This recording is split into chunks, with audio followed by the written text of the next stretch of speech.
like if you found the video valuable. Maya had always hated winter.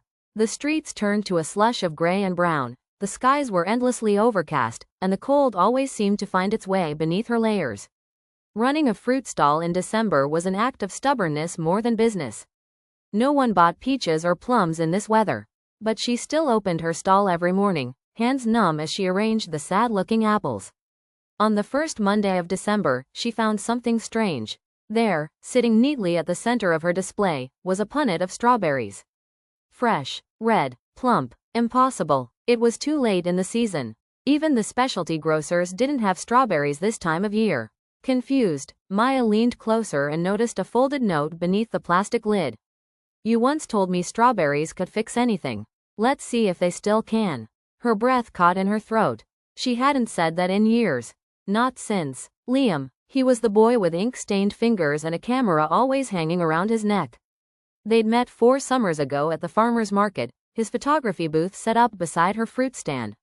He'd charm customers with snapshots of sunflowers, laughing children, and blurry sunsets. She'd sell peaches, cherries, and sometimes sneak him a few for free.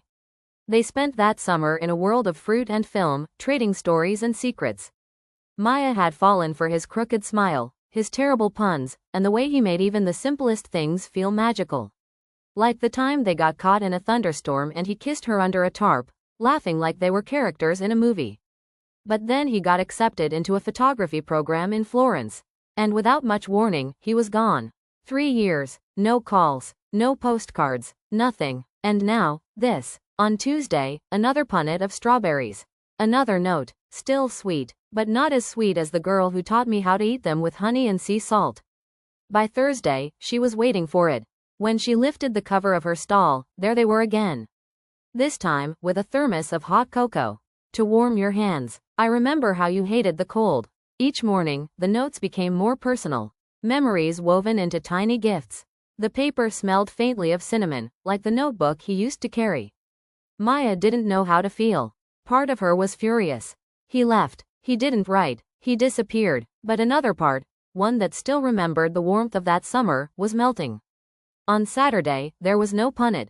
Instead, a figure stood across the street, just under the bakery awning. Tall, bundled in a brown coat, holding something wrapped in a red and white cloth. Liam. He crossed the street slowly, like he wasn't sure she'd still be there. Maya stood still, her gloved hands trembling slightly. He held out the cloth. "It's a strawberry tart, your favorite, or at least, it was." She didn't reach for it. "You vanished." "I know," he said, eyes downcast. "And I've regretted it every day. I thought going would make everything better. But it just made everything feel emptier. You could have written." "I was scared," he said softly. "Scared that you'd moved on. That I didn't deserve to come back." Silence stretched between them, interrupted only by the buzz of a nearby tram. Finally, Maya took the tart. It was still warm. She broke off a piece, tasted it, and looked at him. "It's missing sea salt." He blinked, then smiled. "Still the toughest food critic I know." She didn't smile back. Not yet, but her voice was gentler. "Let's walk. The park's quiet in the winter." And as they walked together down Maple Avenue, the snow began to fall, soft and slow, like the universe was giving them a second chance. Because sometimes love doesn't arrive when the sun is shining.